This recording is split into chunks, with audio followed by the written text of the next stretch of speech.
Beste meesken, dames en heren, goedemiddag. We zijn bijzonder blij dat we zo langzamerhand weer een beetje in gewone doen komen. Met lezingen, bijeenkomsten, mensen bij elkaar, debat, gesprek, emoties, gevoelens, denkbeelden, discussie, noem maar op. En ik vind het ook heel fijn dat we eigenlijk die nieuwe tijd een beetje beginnen met een hele belangrijke kunstenaar die we nu 2 maanden lang in de belangstelling brengen, Jan Lohman. Er zijn wel eens mensen die vragen waarom is Tresor met kunst bezig. Maar ik zeg altijd, ja, kunst, het gaat over reflectie op onszelf, op landschap, op onze omgeving. En ik denk dat dat een van de grote waarden is van Jan Lohman. We zullen er straks alles over horen. Die reflectie op het landschap, niet alleen in beeld, in kunst, maar ook in tekst, in zijn haiku. Dus ik denk dat Jan Lohman bij uitstek past bij Tresor en ons streven om mensen te laten nadenken over waar ze staan in tijd en ruimte, maar ook over de kunstenaar zelf.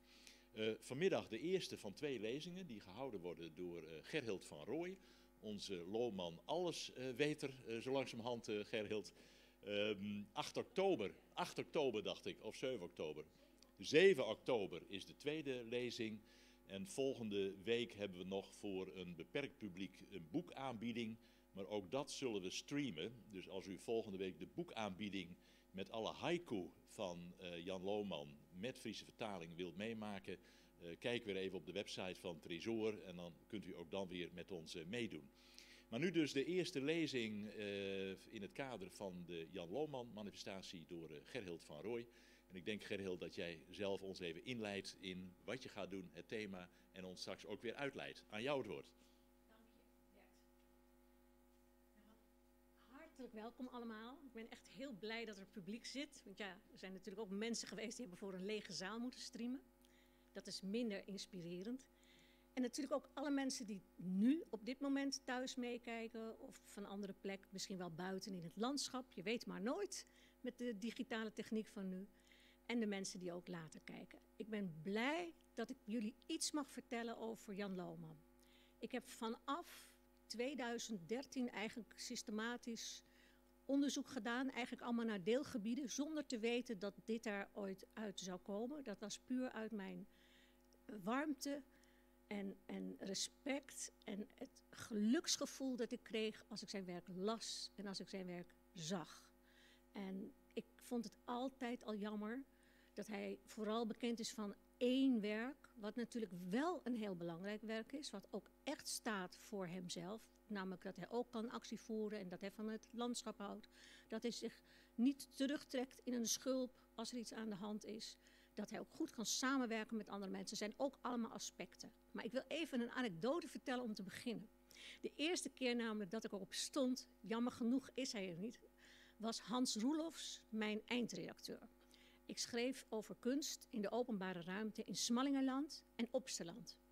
En ja, af en toe hadden we een beetje woorden, omdat de keus van mij te vooruitstrevend zou zijn voor de lezers. En ik riep, dan ga ik de lezers wel opvoeden. Waarop hij heel erg moest lachen. Toen zei hij, nou ja, geef het dan maar, ik geef het dan maar over. Dan mag je 1 op de 8 keer mag jij kiezen. Want zo ging het. Nou, dat was natuurlijk niet tegen Dovermans oren gezegd. Want dan koos ik gelijk een hele reeks. Dat was handig. Dan had ik gelijk de kans om dat ook uit te leggen. Want je bent natuurlijk altijd beperkt aan een aantal woorden. Toen ik voorstelde om over de haiku die in steen gegraveerd waren in de openbare ruimte te schrijven, toen was het antwoord nee, dat kan echt niet. Ik heb het toch geschreven, want ik vond dat ik nu wel zelf ook een beetje ruimte mocht krijgen. En ik heb meegedeeld, als dit niet geplaatst wordt, dan ga ik gewoon minder schrijven. Want ik wil schrijven over wat mij raakt. Anders houd ik het niet vol. Nou, uiteindelijk is de hele serie geplaatst. En nu heb je geen grotere promotor voor die haiku gegraveerd in de tegels. In ieder geval die in het museum in Drachten. Maar ook als hij een beetje zo zwaar is, daar liggen een heleboel. Tweede keer dat ik wilde schrijven voor een ander blad was, ik mocht schrijven over de stijl. En ik riep meteen, nou, iedereen weet al wie Doesberg en al die andere mensen is. Ik wil schrijven over Jan Lohman, want dat hoort ook bij de stijl. Dat kon natuurlijk ook niet. Maar dat is uiteindelijk ook gelukt. De derde keer dat ik zo'n botsing tegenkwam was bij het Friesland Markant. En die zeiden, nee, het moet alleen over de Waddenlogo gaan. Want het is nu 2018. En toen heb ik natuurlijk gezorgd dat van Tresor, daar waren een fotowand, grote containerfoto's, die kunnen jullie nog op internet zien. Dus ga maar even zoeken bij de schatkamer van Tresor. En dan kom je er wel op. Kom je er niet op, dan schrijf je gewoon even naar Tresor en dan sturen ze vast de link of je zoekt mij op. Toen ze de foto's zagen, was dat ook gelijk voor elkaar. En heb ik ook 2 extra pagina's gekregen. Deze tentoonstelling heeft echter meer doorzettingsvermogen gekost dan alle andere keren. Dus ik moet ook echt genieten dat jullie hier nu zitten en luisteren. We gaan lekker door. U heeft inmiddels mijn hoofd wel gezien, denk ik. En dat verhaaltje misschien ook wel gelezen. Dat hoort er allemaal bij. We mogen naar de volgende Kijk, dit vind ik dus heel fijn. Hier zie je Tresor. Natuurlijk, ik kom niet om het logo heen. Ik vind het ook heel belangrijk. Daarom ligt een van de 2 grootste vitrines ligt vol met al die ontwerpen waarin het logo van Jan Lohman is gebruikt. Daaronder zie je het logo los. Daar staat nog onder, wees wijs met de Waddenzee. Het is nu veel korter. Wij zeggen nu, wijs met de Waddenzee. Dat kun je dus op meer manieren interpreteren. Daaraan kan je al zien dat vanaf de 60er jaren tot nu toe ook de taal een ontwikkeling heeft doorgemaakt. En ook de vormgeving. Maar dat logo, dat blijft gewoon tijdloos. Jan was daarmee zijn tijd vooruit. Het is een van de meest iconische beeldmerken. Dat vind ik eigenlijk een mooie woord dan logo. Want dan denk je ook, het is een beeld. En het is een merk ergens voor. Die er is. Als je nu even naar de bovenkant kijkt, dan zie je dat logo is enorm veel keren gebruikt door anderen. Jan was daar helemaal niet zo blij mee altijd. Want er zijn plakwerkjes van gemaakt. Zelfs binnen de Waddenvereniging is het gebeurd. Ook op de omslag van een van hun uitgaven over het Waddenhuis. En ik heb het geluk gehad dat ik de correspondentie heb mogen inzien die bij de familie is en die niet ontsloten is. Dus dat is heel bijzonder als je dat vertrouwen krijgt. Want na mijn eerste lezing in 2017 in Beesterswaag bij Cultby heeft de neef Ron van Hutten mij op internet opgezocht en uiteindelijk mij gemaild en we hebben gebeld en daar is een goed contact uit voortgekomen. Want hij had zoveel gehoord over die mevrouw die hij niet kende, die zoveel over Lohman wist. Want hij dacht echt dat Fred Wagemans de enige was. En dat is gewoon geweldig geweest dat ik in zo'n vroeg stadium ook met hem, we zijn gelijk op bezoek geweest, de achtergronden heb gehoord. Want als je dan kijkt in de brieven, dan kom je iemand echt helemaal tegen zoals die is.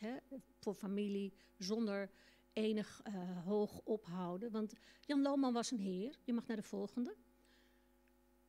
Kijk, ik heb deze 2 haiku genomen omdat die ene in de tentoonstelling hangt. Een heer met een hoed en een heer met een pet. En hij was al heel vroeg ook kalend en met een terugwijkende haargrens. Dus het is best begrijpelijk dat hij vaak een hoed of een pet opzette. Maar ik heb gezien dat als hij aan het werk was en er waren eigenlijk niet zoveel mensen om hem heen, dan had hij altijd de pet op. Als hij wandelde had hij ook de pet op, behalve als hij naar de galeries ging, dan had hij zijn hoed op. En als er publiciteit bij kwam, ook al was het familie die kwam fotograferen, dan had hij zijn hoed op. Kijk, dat zijn van die leuke dingen als je een beetje een buitenstaander bent. Want zo'n familie die ziet dat helemaal niet meer. En jullie kunnen dus nu zo straks ook kijken. Er ligt 1 pet van hem in de tentoonstelling met een spijltje, daar kom ik later op terug. Ik wil hier nog even iets over zeggen. Wie heeft deze ooit gezien en woont in Leeuwarden? De haiku gegraveerd. Nee. We hebben inmiddels al een paar 100 bezoekers gehad bij de Lohman tentoonstelling in de expositie. Ik heb ze allemaal gevraagd, bijna allemaal, of zij deze tegel kenden. Niemand. In de voorgaande jaren heb ik dat ook. Ik zou zeggen, loop er nu een keertje langs, al is het alleen maar uit respect voor hem. Want ik begin even heel snel. Hij is in Bolsward geboren. Zijn vader werkte in het bankwezen. Die kon gaan werken in Gorredijk. Hij is op zijn 4e met de boot, ging dat toen nog, over al wateren naar Gorredijk gegaan. Is daar in wat nu de Hoofdstraat is opgegroeid. En is daar ook naar school gegaan. de school was de school waarin nu Museum Opsteland gevestigd is. Dus als je daar een keer naar binnen komt, bedenk dan maar eens dat Lohman daar de trappen heeft opgelopen. Gelukkig kon ik in 2020 nog net voor de lockdown, echt net, een lezing geven over Lohman in Gorredijk. En dat heeft geresulteerd, is een van de mooie dingen, dat op de website van het museum nu ook een cv staat. En dat ik later heb kunnen bemiddelen, doordat ik heel veel mensen kende en zag dat er iets dubbel was van 2 grafische affiches, dat die naar dat museum gingen, want ze hadden helemaal niets. Later heb ik nog kunnen organiseren dat er een boek gedoneerd werd. En Cultby heeft ook nog een kaartenleporello gedrukt. Dus als hier iemand zit die waddenbulletins heeft met Lohman erin en je weet niet wat je ermee moet doen, schenk ze dan aan het museum. Ze zijn wel van plan om er in de toekomst nog iets mee te doen. Wat, weet ik niet. Dat was dus de onderste. Ik vind het de meest emotionele haiku van Lohman. Want we gaan even heel snel. Hij is op school gezeten in Gorredijk. Hij is naar de HBS gegaan in Heerenveen. Heeft eerst nog een tussenjaar gehad op de MULO. Dat was toen heel gebruikelijk. Want hij had dus een periode daartussen dat hij voor zijn moeder moest zorgen. Er was veel ziekte. Het was ook crisis, hè. Het was malaise. Het was echt een moeilijke tijd. De rest kunnen jullie lezen in de tentoonstelling. Daar wordt ook nog wat aan besteed voor de mensen online, maar niet nu op dit moment.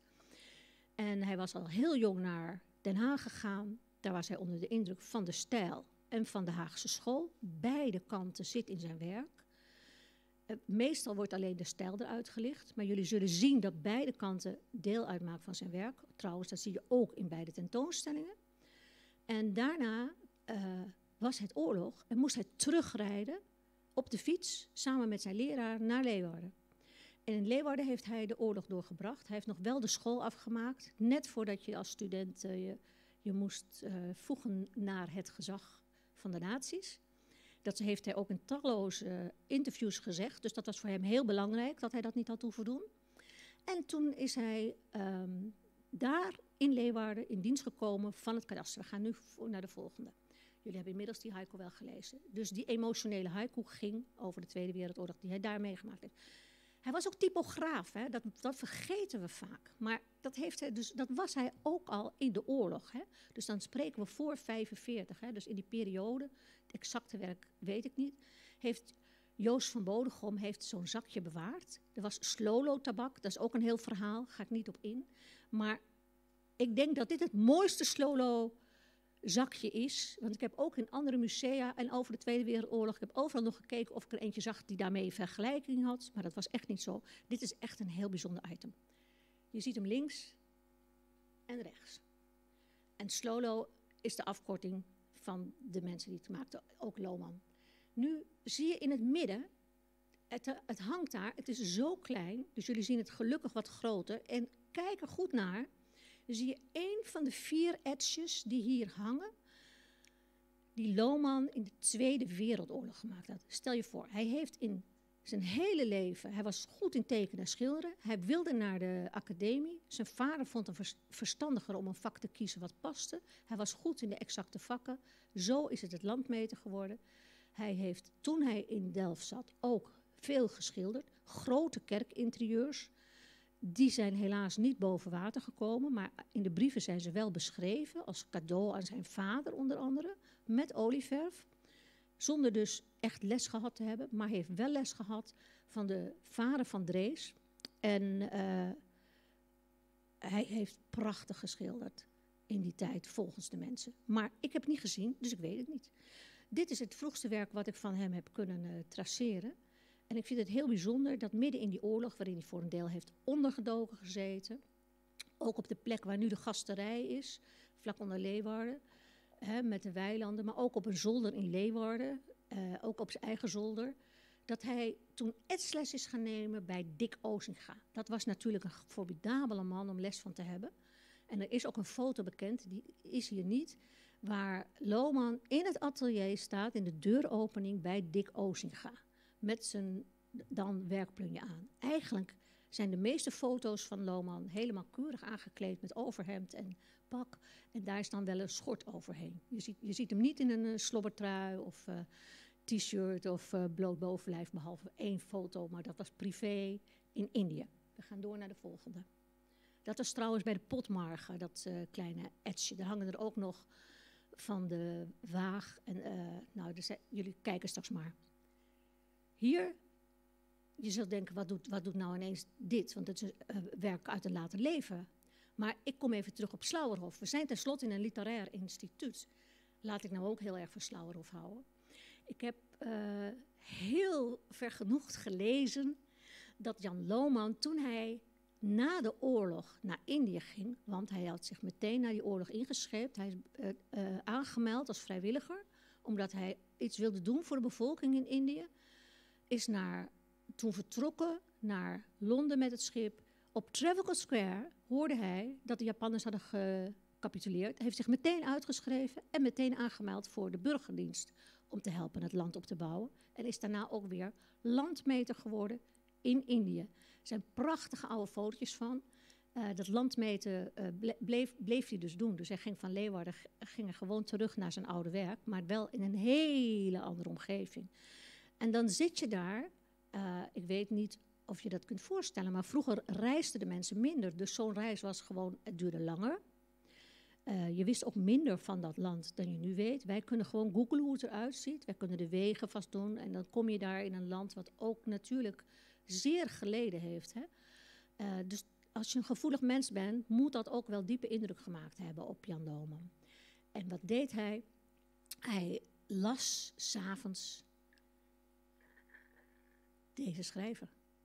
Want hij had in zijn bagage Slauerhoff meegenomen. Ja, en pastels om te tekenen en papier.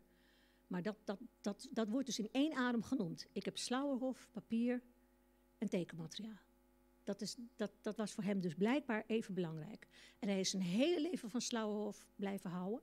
Want veel later, eind jaren 90, heeft hij in een interview gezegd, ja, Slauerhoff, in tegenstelling tot veel andere dichters, vind ik nog steeds goed en de moeite waard om te lezen. Dus dat was gewoon mooi. En daarom heeft hij later die haiku gemaakt over Lohman. Kunnen jullie hem allemaal lezen? Goed. Ik vind het heel erg mooi, want zelf heeft hij natuurlijk ook dat Oosterse landschap gehad. Dat is natuurlijk iets anders dan de Yangtze, maar er zijn wel vergelijkbare sferen in het landschap. Het is bijzonder dat hij ook gewoon ook dat bootje neemt. Dat is eigenlijk ook weer niet zo bijzonder, want in Gorredijk, en jij weet dat, want je komt er vandaan, daar waren vroeger in die compagnonsvaart natuurlijk heel veel schuiten en bootjes. Dat heeft hij zijn hele jeugd voorbij zien gaan. En als hij op de fiets naar de HBS ging, reed hij door het land en heeft hij ook ontiegelijk veel schuitjes en boten gezien. En toen hij kind was, is hij al met zijn ouders naar Schiermonnikoog geweest. En hij is naar Ameland geweest. Hij is zelfs met een boot naar Noorwegen geweest. Op dat moment hield hij ook al van scheepswrakken. Dus dat is een oude liefde van hem. Hoe het zich voortbeweegt. En dan komt dus ook het aspect ruimte erin. Want dat is heel belangrijk. En ik vind dat je die haiku niet los kan zien van zijn beeldende werk. En omgekeerd, dat je het beeldende werk niet los kunt zien als je erin door wilt dringen. Ik ga even een slok water nemen.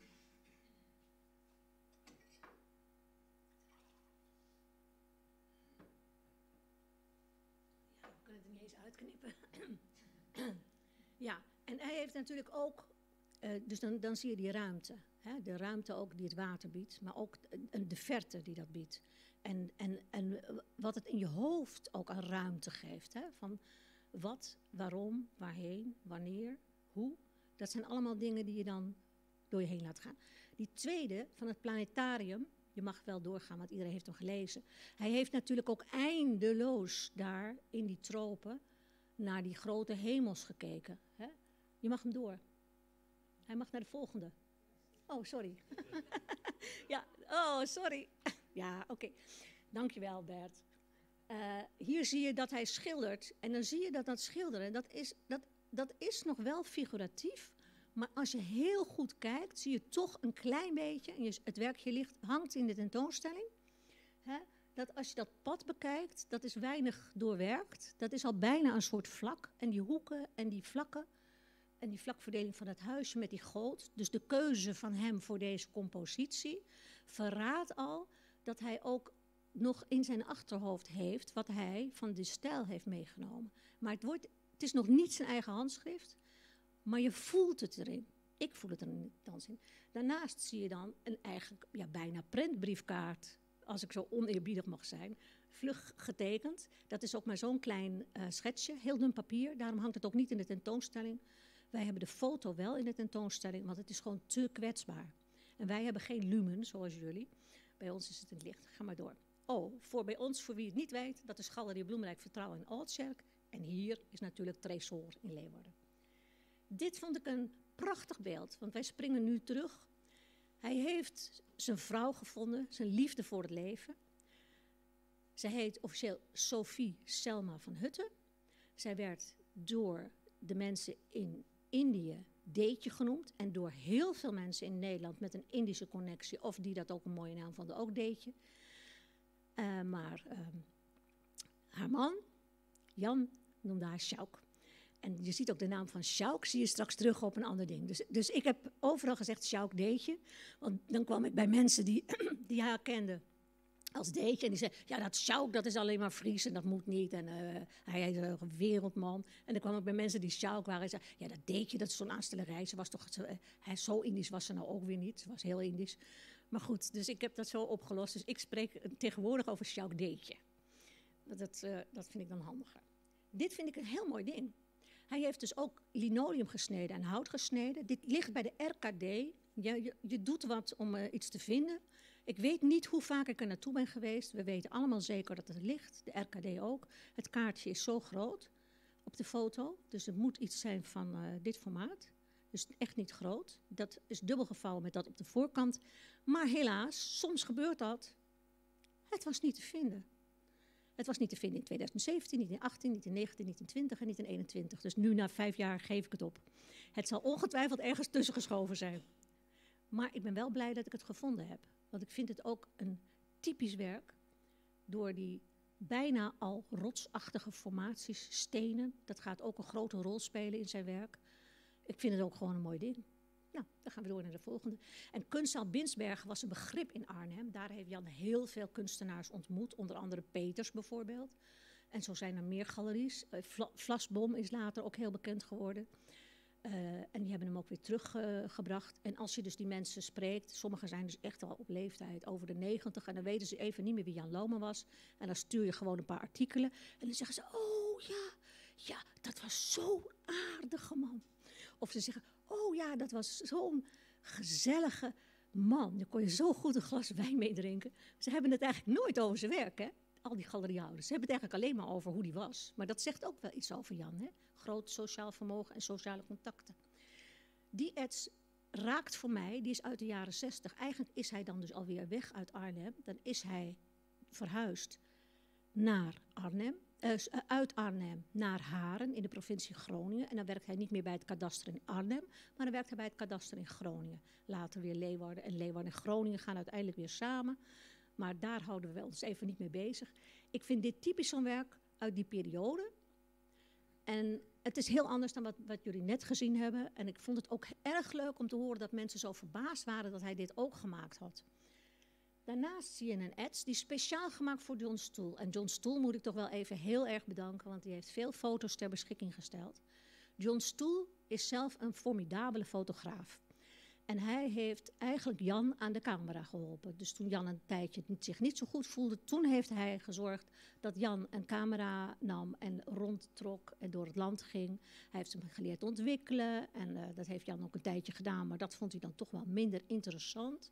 Dus dan liet hij het toch maar weer opsturen. Dus er zijn heel weinig eigen drukken die Jan zelf heeft afgedrukt. En John Stoel kent ook echt bijna dat hele foto-oeuvre. Daarnaast was hij ook nog voorzitter, je mag doorgaan. Die ets daarnaast was hij ook nog voorzitter van de paardenmarkt. Hè? Daar stond dus ook de tekst op, dat hebben jullie allemaal gelezen intussen. Die heeft hij speciaal gemaakt voor John en Betty voor hun huwelijk. Want John vertelt mij dat, Betty vertelt mij dat, maar heel veel mensen om mij heen vertellen dat ook. Toen het in de aanloop van het huwelijk niet zo goed ging, toen dacht Jan, ja, deze mensen passen bij elkaar. Toen is Jan naar Betty gegaan en toen heeft hij gezegd, Betty, kom toch alsjeblieft nog eens even langs. Kom toch even praten. En hij is naar John gegaan. Enfin, hij heeft zich ermee bemoeid en natuurlijk is het uiteindelijk helemaal goed gekomen. En ze zijn echt hele dierbare vrienden gebleven voor het leven. Het is ook echt heel lief, want zij had dat Indische schilderijtje gehad. Aanvankelijk wilden ze het niet meegeven, maar ik zei, ik heb geen enkel equivalent. De familie heeft het ook niet. Ik zeg, en ik wil zo graag die penseelstreek laten zien. Ik kan het echt niet met een foto doen. Ze hadden dus wel een foto precies op dezelfde maat. Ik zeg, mag toch alsjeblieft dat werk erin. Kleine anekdote, ik ben hier aan het inrichten. Er zijn mensen die zich daarmee bemoeien van een bepaald systeem. En die halen dat er zomaar uit, want ze vonden het er niet in passen. Dus ik moest nog vechten hier ook om het erin te houden. Idem dito voor de etsen. Idem dito voor het affiche wat er hing. En ik ben zo blij dat het gelukt is, want voor mij vertelt dat het complete verhaal. En dat is natuurlijk iets anders dan wanneer je zegt, ik wil de meest esthetische tentoonstelling maken.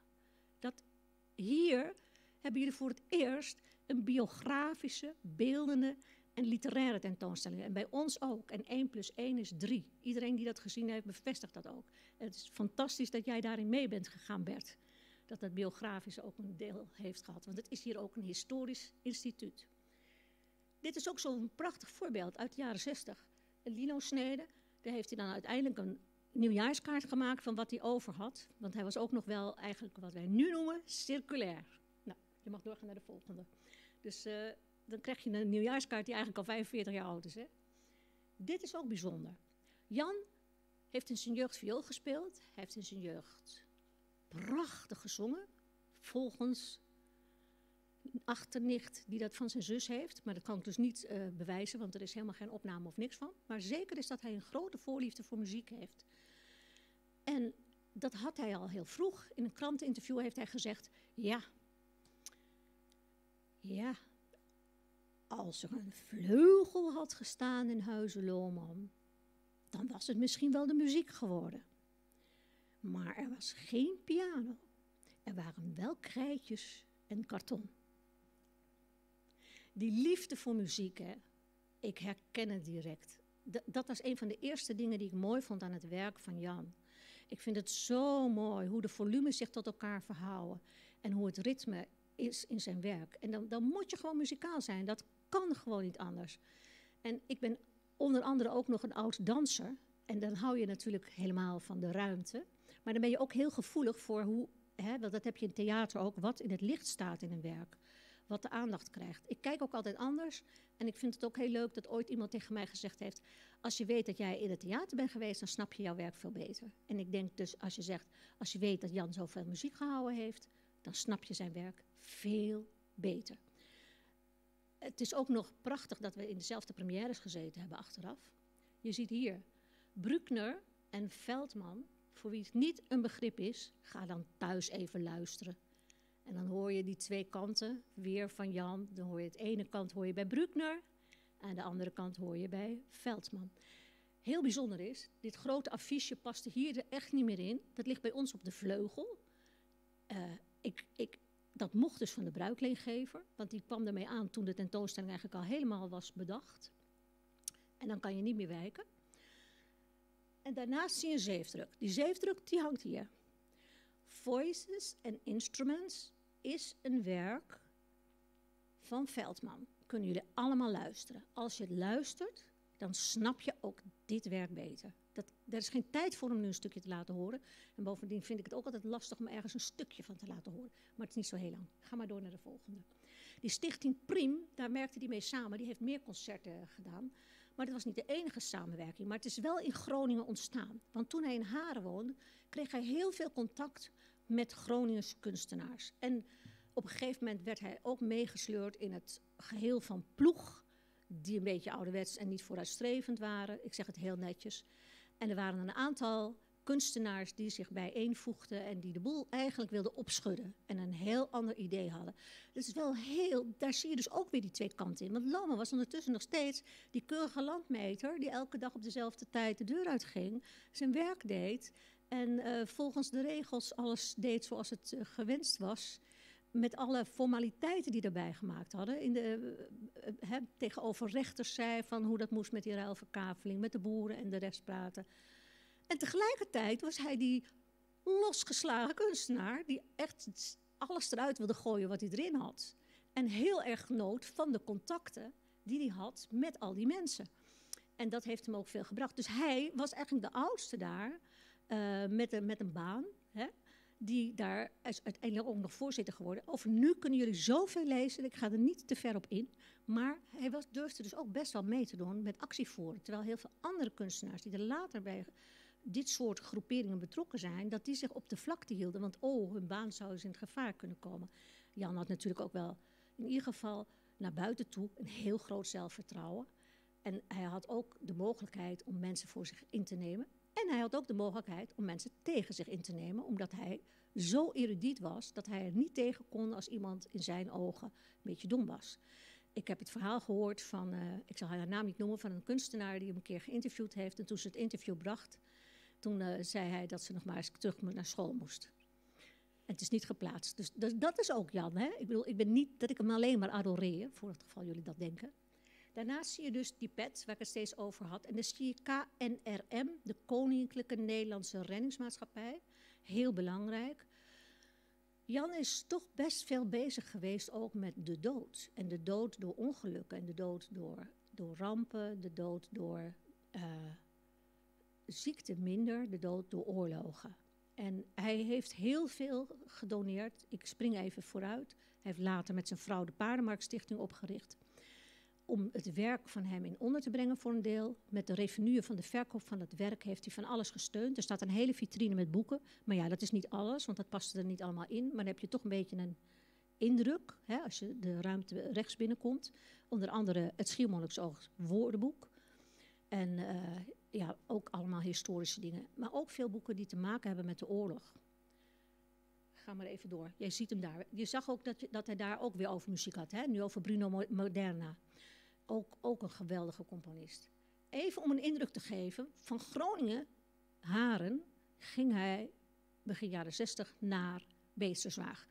Het is verschrikkelijk hoe dat huis er nu uitziet. Ik krijg echt buikpijn van als ik er langs loop. Het moet natuurlijk niet, want het is ook helemaal niet mijn huis. Maar toch voel ik me verdrietig als ik daar ben. Het hok daarachter is ook helemaal vervallen. Hier op de foto is het nog in een redelijke staat. Want ik dacht, dat kan ik jullie niet aandoen. Daar zie je linksonder een vlag hangen in een boom. Dat is best bijzonder, want wie hangt er nou een vlag in een boom? Nou, er hingen ook nog andere vlaggen in, daar kom ik zo op. En je ziet daar staan buurt. Hier zie je zijn kamer. Dat staat ook achterop het mooie boek van Fred Wagemans, uitgegeven door Wagemans, Kunstruimte Wagemans. En ik vind het een heerlijke foto, want ik hou ook van tussen de boeken en de kunst leven. Ik zeg altijd, ik kampeer tussen de cultuur. En onze logeerkamer is heel vrij, dus als ik behoefte heb aan rust, kan ik daar altijd heen gaan. Op tafel liggen bijvoorbeeld 2 kleine miniatuurtjes van zijn achternicht, die ook een collega kunstenaar was. Die zijn bij ons in de tentoonstelling te zien. Je ziet een boekje liggen, dat is ook bij ons in de tentoonstelling te zien, ook van familie gemaakt. Je ziet heel veel keramiek. Die keramiek heb ik niet opgenomen, want dat was gewoon moeilijk, want dat zat ook bij de familie, anders had ik 1 stuk meegenomen. En je ziet ook, als je goed kijkt, boven op de kast zie je nog van alles. En je ziet daarboven aan het eierrekje. Zo noemen wij het. Het is geen eierrekje, maar het is een rekje. Je ziet ook daar die ribbels. Dan zou je denken, dat is het werk van Jan. Omdat jullie, als je in de tentoonstelling loopt, zie je daaronder ook al die golfribbels. Maar dat is niet zo. Dat blijkt een Indisch kleedje te zijn. Het is een batikje. Ik heb het in het echt gezien inmiddels, dus ik kan echt zeggen dat het zo is. En daarachter zie je als je goed kijkt, zie je de krukken. Maar het zijn geen krukken, het zijn bijzettafels. Het zijn bijzettafels met iets erop waar je kan lezen. Daar staat ook de uitspraak van Marcus, van Rust en Weinig. En er staat ook, de andere staan haiku. Die ene is in het museum in Drachten en die andere is bij familie. En je ziet een assemblage op tafel staan. Nou, dit is nog niet eens zo vol. Deze foto is genomen vlak nadat Jan Lohman is overleden. Zijn zuster, Anneke Lohman, heeft heel veel voor hem gezorgd en gedaan. En heeft de tegenwoordigheid van geest gehad. Omdat ze toch dacht, nou, er moet wel bewaard blijven. Het was niet zijn eigen huis. Hij huurde het van de Haringsma's. En die heeft John Stoel, die goede vriend wederom, gevraagd om het interieur te fotograferen. Dus de gang, het atelier, de kamer, het huis. En ik vond het toch mooi dat jullie even weten waar zeker de helft van de tentoonstelling is gemaakt en ontstaan. Want in dat kamertje heeft hij heel veel haiku geschreven. De serre. En in die serre, gaan we door naar de volgende foto hoor. Daar stond ook de vlag. de Canadese vlag. En de Canadese vlag staat bij ons in de tentoonstelling, met het verhaaltje erbij.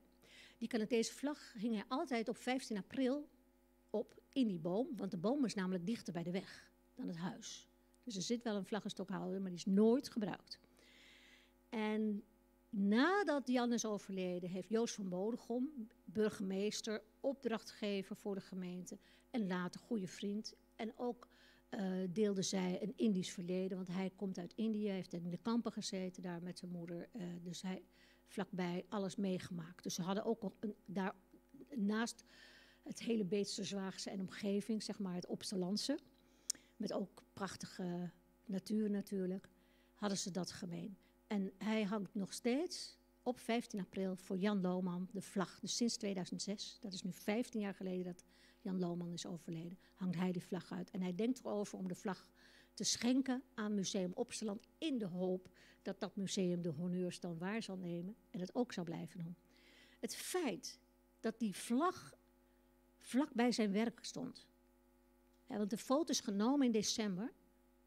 Dus het kan niet zo zijn dat hij er nog stond van 15 april. En hij is ook niet zo lang in het hospice geweest, want hij is maar heel kort geweest. Hè? Dat zegt mij wel een heleboel. Dat zegt mij dat dat voor hem heel erg belangrijk was. Los nu even van de oorlog en alles wat daarmee samenhangt. En de bevrijding waar we allemaal nog steeds dankbaar voor mogen zijn. Jan Lohman had een enorme liefde voor Noorwegen en een enorme liefde voor Schiermonnikoog. Deze serie vind ik prachtig. Je ziet hem hier aan het strand. Daar is hij echt in zijn element. De mooiste foto's vind ik van hem, de meest ontspannen foto's. Vind ik niet als hij ergens aan een tafel zit met vrienden, want dan zie je gewoon dat hij alle aandacht naar zich toe wil trekken. En dat is bij familiefoto's ook zo. Maar dat vind ik als hij aan het strand is. Ik vind dat echt, als hij banjert door de natuur, dan denk ik, ja, dit ben jij. En zo heb jij dus als kind ook gekeken. Ga maar even door. Dit is Simon Sand. Hier zie je hem in zijn atelier. Want iedereen denkt, oh ja, dat is een map met zeefdrukken. Bijna iedereen. Dat is het, maar wat is daaraan vooraf gegaan? Jan heeft het gemaakt als plaksels. En ze zijn in Museum Belvedere 1 keer getoond. En ik heb er met mijn neus bovenop gezien. Dan zie je net nog die kartonnetjes. En ik had foto's meegenomen en het boek om te vergelijken met de kleur. Want ja, die tik heb ik dan dus wel. Dat was ook voordat deze lezing kwam. Hè. En toen dacht ik, ja, het benadert het wel, maar het is het niet exact. Maar de verschillen in tonen zijn wel gelijk.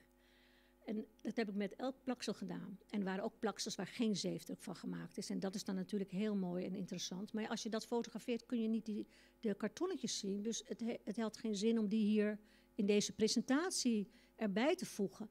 Maar ik vind het wel heel mooi dat je kunt zien, deze foto is een stil uit de film Indrukken. Die is gemaakt door TikTok. En dat is een geweldige film, omdat hij in Beetse Zwaag speelt. Er is nog een andere film, ook een geweldige film. Die heet Stiller om de Noord. En die speelt meer op Schiermonnikoog. En samen geven ze dan precies de goede informatie. Dus je mag doorgaan. Je ziet hem met zijn mesje, je ziet wat hij helemaal achter zich heeft. En dit is de map. Kijk, nou dat vond ik dan weer zo leuk, want dan wil ik ook weten waarom er iets om die map zit. Want ik ben bij mensen geweest die de map niet meer hebben, omdat ze hem lelijk vonden. Ik ben bij mensen geweest die losse prenten hebben gekocht en niet weten dat ze uit de map kwamen. Ik ben bij mensen geweest die zeiden van ja, die map die ging zo lastig open. En er zijn mensen die hebben wel de map, maar niet wat erbij is. Want Jan was ook heel praktisch. Aldrik Salverda, ook een hele goede vriend van hem, die hij heeft leren kennen in Forma Actua in Groningen. Want Aldrik Salverda drukte de kopperprenten voor Forma Actua, maar ook de uitnodigingen in de beginperiode. En heeft heel veel werk gedrukt voor Jan. Ik noem hem altijd de huisdrukker van Jan. En hij heeft die mooie vlakjes vertaald naar de zeefdruk. En daar zat het kleurverschil in. En toen heb ik ook gezegd, van, mag ik nou bij jou eens even die hele map zien? Want iedereen geneert zich ervoor, of het is er zo. Heb jij die nog? Nou, het was wel even zoeken, dus uiteindelijk heb ik hem gezien. En toen heb ik ook maar een fotootje gemaakt, zodat je het kunt zien. Je ziet daar, de hoek is inderdaad versleten, want wat heeft hij eromheen gedaan? Hij heeft gewoon, heeft hij eigenhandig gezaagd, Jan, voor 50 mappen. Heeft hij rails genomen, gewoon gordijnrails. Want daar kon het precies door, die map. Alderik was er niet helemaal blij mee, maar hij zei het is wel echt Jan. Want Jan was ook soms wel een beetje slordig op zijn drukken. Er zat ook wel eens een vlekje op of een kreukje in. En dan zei hij altijd, ach, het is het beeld. Dat zeiden de kopers niet, hè. Ga maar door. Dat is dus wat erin zat, plus een blad gedichten, hè. En dat zijn vertalingen, het zijn geen topografische weergaven. Het zijn vertalingen van de sfeer. Dat zegt hij zelf ook, hè. Hij heeft geprobeerd om de sfeer op te roepen. En als je op die plekken bent geweest, heel erg leuk. Ik heb ook Willem Wildstra gesproken. Dat is ook zo'n man die heel veel op de zee heeft gevaren bij de KNRM. Een goede fotograaf. En die zegt ook dat hij dat gewoon voelt. En het mooie is, toen ik hem sprak, bleek hij degene te zijn die de handen gevouwen heeft van Jan. Want hij was vrijwilliger in het hospice. Ja, hoe kan het gaan, hè? Iedereen gevraagd van jongens, hoe is het laatste moment van de adem geweest? Dan heb ik het toch nog gehoord. Dit vind ik machtig werk. De linker siert ook het boek. Ik wist niet of ik het mocht gebruiken, daarom zit het niet in de PowerPoint. Maar bij de documentatie van het Fries Museum is een folder uitgekomen in de jaren 90. Ik dacht 95 uit mijn hoofd, maar ik ben niet zo goed met getallen. En daar staat ook iets met spaanplaten op de muur, heel groot. Wat misschien ooit nog eens in staal uitgevoerd had kunnen worden. Het is helaas nooit gebeurd. Maar dat heeft diezelfde monumentaliteit, maar dan uit losse delen die aansluiten. En dat stelt de glacialen, de ijstijden voor. Dat is ook een aspect wat bij Jan heel belangrijk is. Die geologische kant, dat speelt een grote rol in zijn werk. Maar ik kan niet overal op ingaan. En dan is daarnaast heb je dat mooie ritme, hè, met die kleine paaltjes. De horizontale en de verticale zijn perfect in balans. En dat is zo'n werk waar ik ook echt verliefd op ben. Dat er zoveel ruimte zit met zo'n eenvoud. Ik vind het geweldig gewoon. Dus we gaan weer door naar de volgende. Ik heb hem weer even gezien. Dan zie je weer een hele andere kant. Die ook wel door Fred Wagemans, maar ook door anderen herinnert aan de bamboe. En Jan speelde altijd, hè? Dus de tentoonstelling zoals die er nu is volgens John Stoel echt een echt eerbetoon in beide ruimte aan Jan. Omdat we dingen gecombineerd hebben. Dat wist ik natuurlijk, maar het is altijd fijn om het te horen van iemand die hem zo lang kent. En in die combinatie, in die verbinding, daar herken je Jan ook in. Want hij was net als ik iemand die van de ene ijsschots naar de andere ijsschots sprong, maar precies wist wat die twee ijsschotsen met elkaar te maken hadden. En daarom kon hij dat ook. Want dat kun je alleen maar als je het overzicht hebt. Dat heb ik hier ook al door geroepen. Ja jongens, ik ben de enige met het overzicht. Want je moet het allemaal gezien hebben en in je opnemen om dat te doen. En dat werk ging ook in die tentoonstelling. Je ziet de tafel, jullie hebben die tafel gezien daar. Daar, in de oorspronkelijke setting, lag het bord erop van de navigator.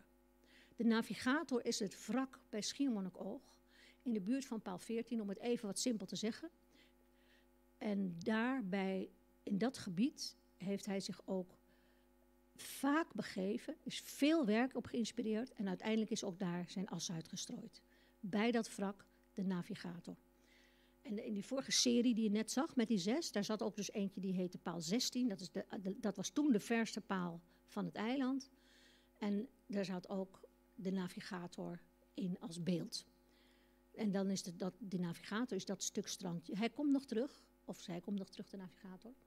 En er ligt een boei voor. Het is niet helemaal goed te zien, maar het is een landschap, helemaal geabstraheerd. Rechts, schilderij, op boord. Er zijn ook zeefdrukken in deze sfeer. Er hangt hier één schilderij in die stijl, ook in de tentoonstelling. Dat is een andere dan hier hangt. En je ziet het bijna niet, maar er hangt ook een collage van allemaal vlakken. Eigenlijk assemblages van wit, van kartonnetjes en stukjes boord. Ik vind dat ook heel mooi, want die schaduwlijnen die doen me ook weer denken aan heel veel andere dingen. En dan zie je daarnaast hoe dat monumentale werkt.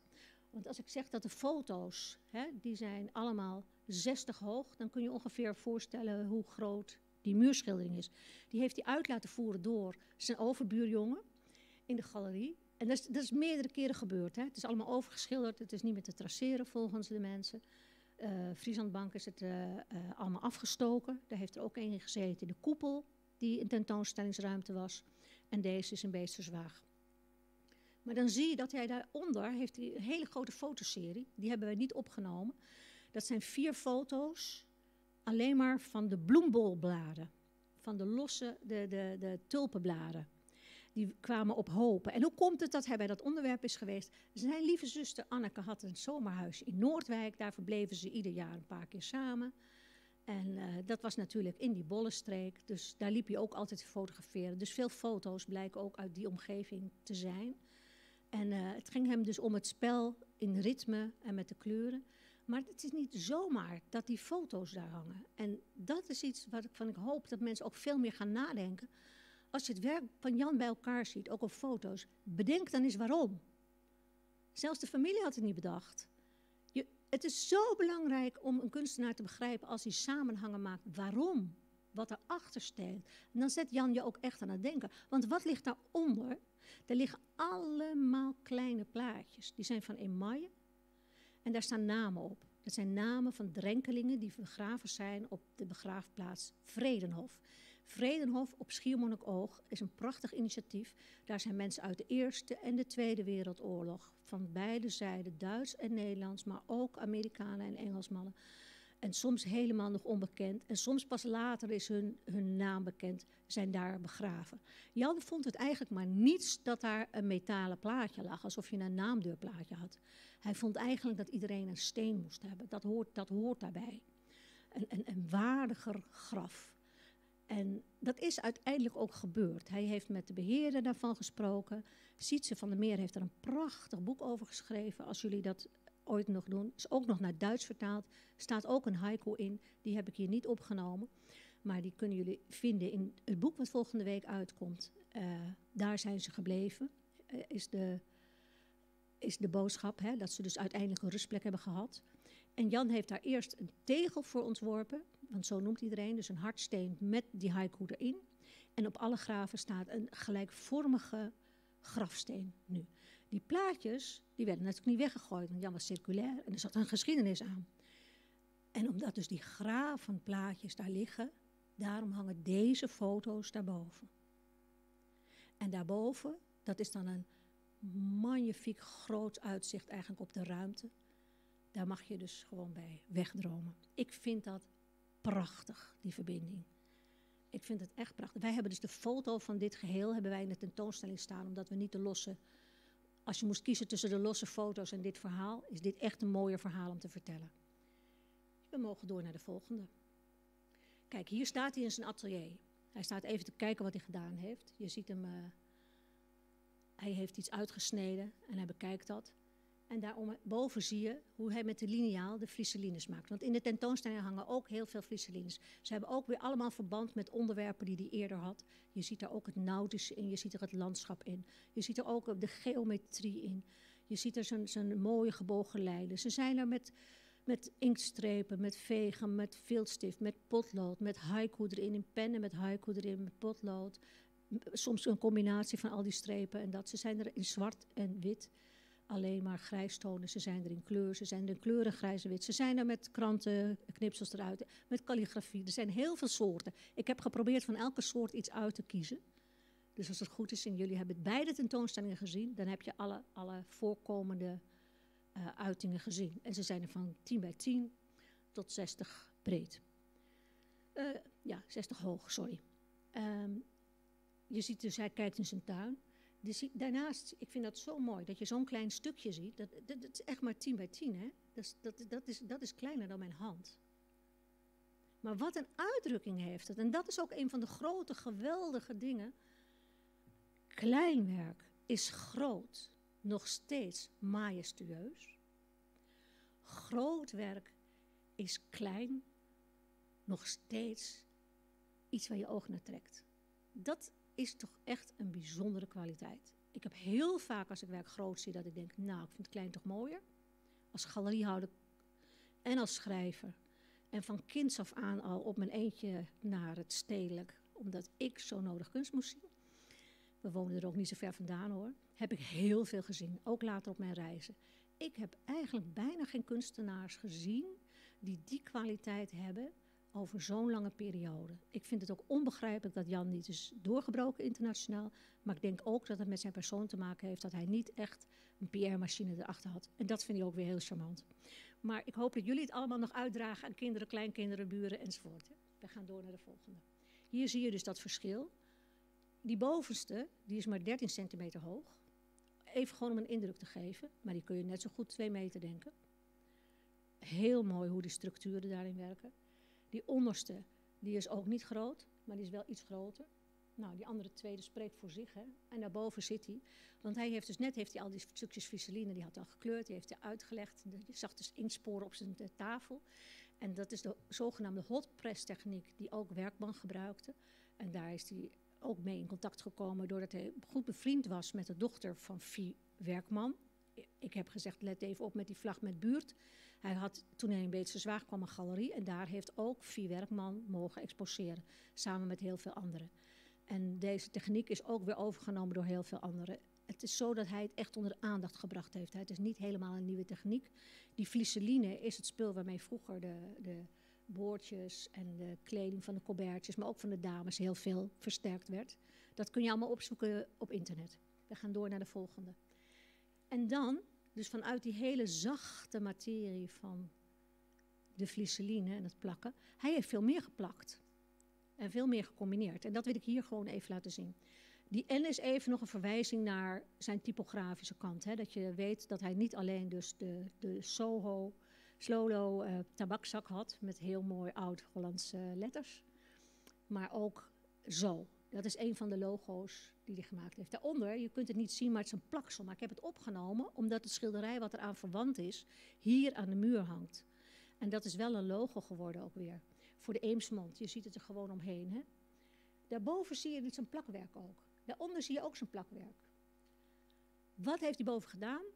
Ik ga het even wat langer bij staan.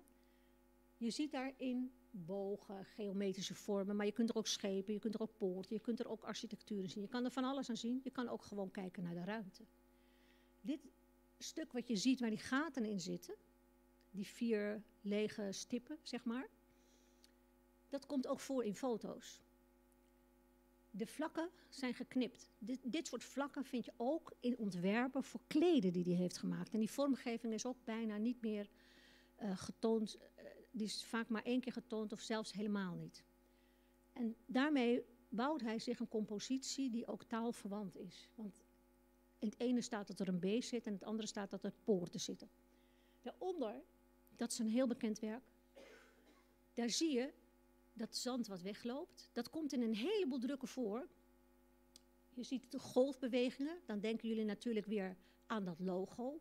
Want heel veel mensen denken dat het logo het enige is, beeldmerk van de Waddenvereniging. Maar wat daaronder is, dat blauwe deel, waarvan een bruine versie in de tentoonstelling hangt, want het is ook in bruin gedrukt als zeefdruk, hoort daar ook bij. Het is samen het logo. Maar als beeldmerk gebruiken ze dat. Maar op al het briefpapier van de Waddenvereniging. En kijk nu nog maar eens, als je toevallig het Waddenbulletin inkijkt, er liggen er nog een paar, dan zul je dat ook tegenkomen in het blad, nog steeds. Dat heeft hij grafisch gemaakt en een stuk landschap. Dat stuk landschap is niet getekend. Dat stuk landschap is ook een foto. Die foto heeft hij uitgesneden, heeft hij grafisch gemaakt. Het was nog geen computertijdperk, hè, voor de gewone man. Dus dat ging ook allemaal met een mesje. Heeft hij opgeplakt. Daarna heeft hij het nog een keer gefotografeerd. Daarna is het op een transparant vel gekomen. En zo is het dan allemaal bij elkaar gekomen dat het een print is. Dit hele proces, dat kunt u zien bij ons in de galerie. Dus wij hebben echt de echte foto, de uitsnede, wat er van geworden is, zeg ik dan maar. En dan zie je ook de plakbandjes nog zitten. Ik vond dat ontroerend. Toen ik eindelijk in het archief mocht, toen heb ik zo genoten toen ik dat ontdekte. Want het archief is geordend, maar het is niet chronologisch geordend en ook niet per onderdeel. Je moet je eens voorstellen dat er 1500 objecten zijn die fotogerelateerd zijn, van negatieven tot contactafdrukken tot gewoon papiertjes waarvan je eerst niet weet wat het is. Want dan kom je eerst dus zo'n papiertje tegen met alleen 1 onderdeel uit zo'n werk. Nou, als je daar dan een paar keer doorheen bent gegaan, dan heb je al wat meer verband. En dan ineens denk je, ik weet zeker dat ik gezien heb, maar welk nummer was het? En dan moest Tjeerd weer al die zware dozen op de kar zetten. En dan zat ik hier weer een middag te zweten. En dat zat natuurlijk altijd in de laatste doos, hè? Zo gaat dat. Als je dan denkt, nou ik begin nu achteraan, dan zit hij ook daar. Maar goed, zo heb ik dat dus langzaam ontrafeld. En dat is ook nooit getoond in een film of zo. Dus dat is gewoon een nieuw stukje wat je kunt zien, hoe hij met zijn fotowerk iets nieuws creëerde in de grafiek. En hoe daarin ook de taal, het landschap, maar ook verschillende facetten van het landschap samenkwamen. Kijk, nu doe je dat op de computer, dan doe je het allemaal zo. Maar de gedachtegang is natuurlijk gelijk. We gaan door naar de volgende. Ja, ik ga heel snel. Ja, hier zie je hem, dit is sowieso heel snel. Hier zie je hem in zijn tuin. Hij maakt landart. Met het schilderen van de achterkanten van de boomstammen worden die boomstammen iets benieuwd. Wij hebben het overgemaakt, min of meer, in de galerie. Dat heeft Andries gedaan. Maar we hebben een andere kleur blauw gekozen om te laten zien dat het een werk is wat daarna gemaakt is en niet van hem. Maar het is wel heel erg leuk omdat mensen daardoor gaan vragen wat is het. En mag je naar de volgende. Daar zag je hem dus met zijn werkschot. Hier zie je hem ook nog een keer. En daar komt weer de muziek terug. Die muziek speelt, blijft een rol spelen. Dit is van Stiller om de Noord van die film. Dus je mag doorgaan naar de volgende. Dit zijn alle boekjes die hij vormgegeven heeft voor een groot deel zelf. Nou, niet alle, maar bijna alle. Ik vond het mooi om ze even naast elkaar te leggen. Daar ligt een map. Dit is een kaartenleporello. Die is zo klein als dat Gottjark, wat je daarboven ziet. En ze zijn allemaal mooi. En in het midden, onder dat ooghoogte, waar je dat oog ziet, daar ligt het verjaardagsboekje wat Aldrik Salverdag gemaakt heeft, met een foto van hem erop bij zijn 80ste verjaardag. En deze mag ook door. Hier zie je, dit vind ik heel mooi, dat hij ook met een enkele lijn op latere leeftijd het landschap kan weergeven. Er staan nog meer tekeningen in hoor, maar dit is even exemplarisch. Je ziet de zon bungelen aan het boek, aan de kant, die kan je erop gooien. Dan hangt hij boven het wat. Datzelfde, ga maar door. Datzelfde gebeurt straks ook in het boek met de haiku, maar het is een idee van Gerda Tiktak. Hier zie je hoe die in 1959 tekende. Dat was eventjes een ander verhaal. Dus er zit een tijd tussen. Daarom heb ik hem ook hier gestopt om dat te zien. Ook heel mooi. Je ziet dat hij dan ook al valt voor de schepen en het landschap. Er is 1 interieur nog, maar dat is ook in een schip. Ga maar door. Hier zie je de tafel met de keramiek, zoals die bij de neef staat. En daar zie je een werk, dat noemen we douchekunst. Want het is aquarel wat gemaakt is en dan gespoeld is onder de douche. Dat heeft hij ook gemaakt in de tijd dat hij, je mag ook door, in de tijd dat hij in Groningen was. Hier zie je een beeld, dat zullen jullie verwantschap staat met het beeld wat hier in Tresor staat. Iedereen die het beeld kent voor het kantongerecht herkent daar wel iets in die opgaande lijn. Die opgaande lijn zit ook in schilderijen. Er is heel veel geometrisch werk. Dat is als zeefdruk en als schilderij. En ook eentje als plaksel. Daarboven zie je uit de serie Japin. Die staat hier op de rol, daarom heb ik er maar 1. En daarnaast staat er ook nog een beeld. Mogen we weer door.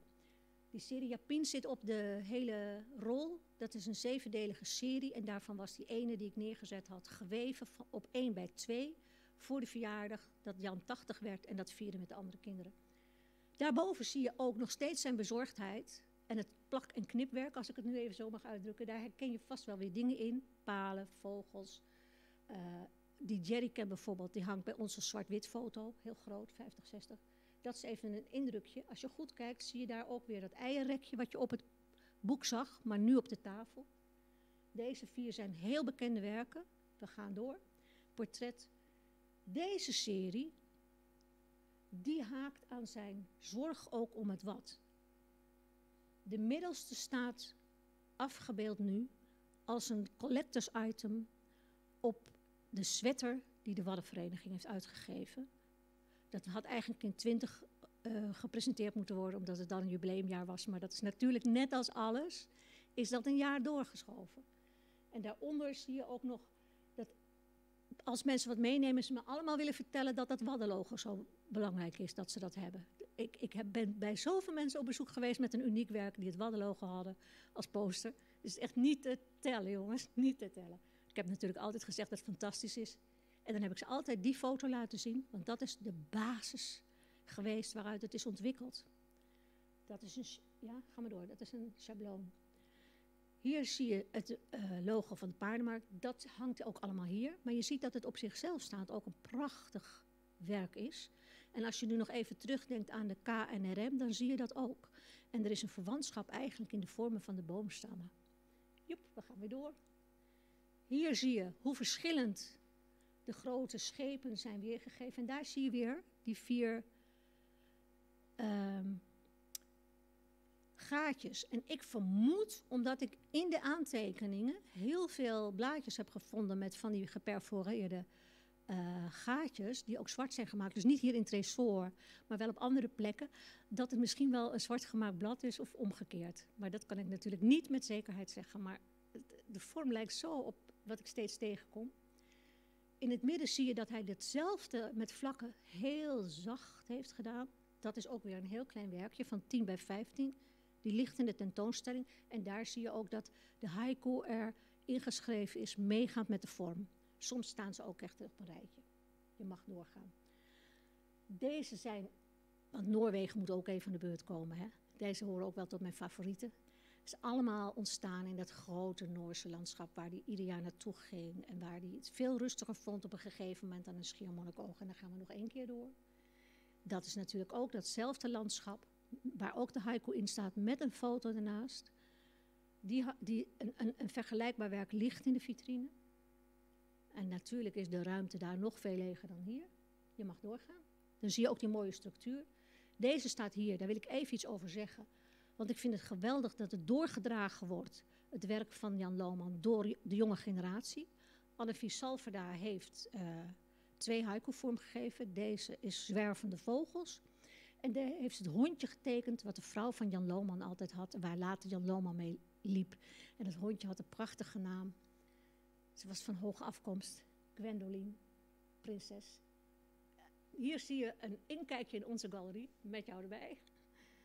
En daar zie je het kleed. Als je terugdenkt nu aan de andere werken, dan kun je je voorstellen dat dat ook een grafisch werk is. Je ziet, als het goed is, zie je daarachter, zie je dat hele kleine werkje ook. Dus zo'n klein werkje is zo'n tapijt geworden.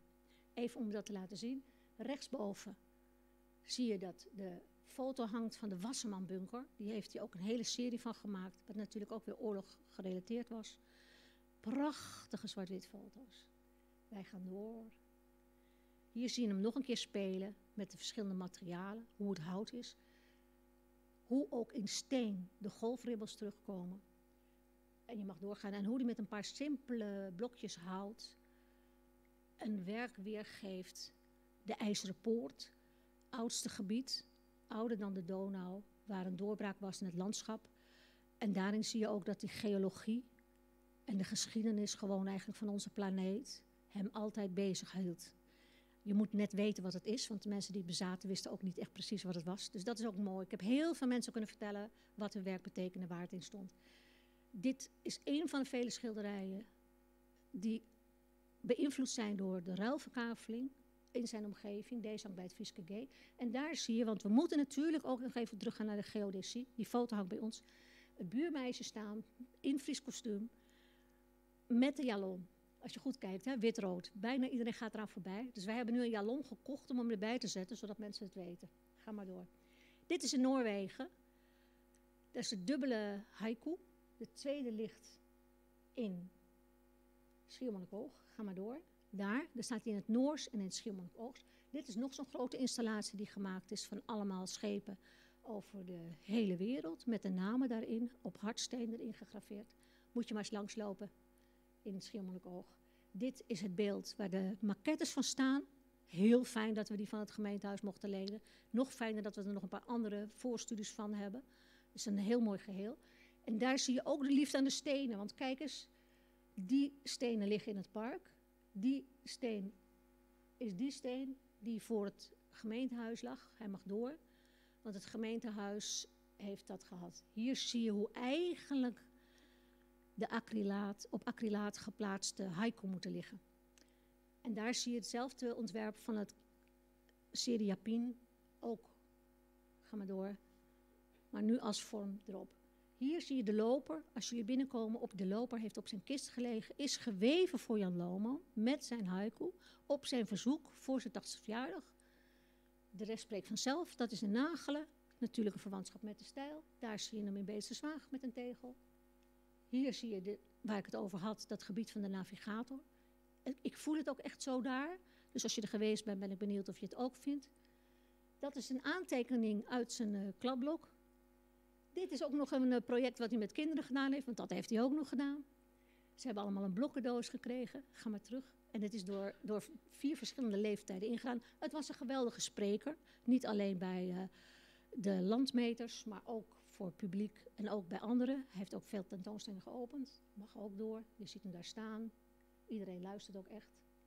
Hij mag door. Dit is die navigator waarbij ook dus die bundel vormgegeven is. Daar kan je dus ook echt de vormgever Jan Lohman in zitten. Jullie weten nu dat die tekening dus op 2 manieren is ontstaan. Hè? Een deel met een foto en een deel met een penseelstreek. En dit is dan het eind, jongens. Hier zie je het schip, symbolisch even zinken. Victory Ship. En dit was de haiku ook al vertaald in het Engels. Ik hoop dat jullie genoten hebben. Dank je wel voor jullie aandacht. Mensen thuis, dank u wel voor jullie aandacht.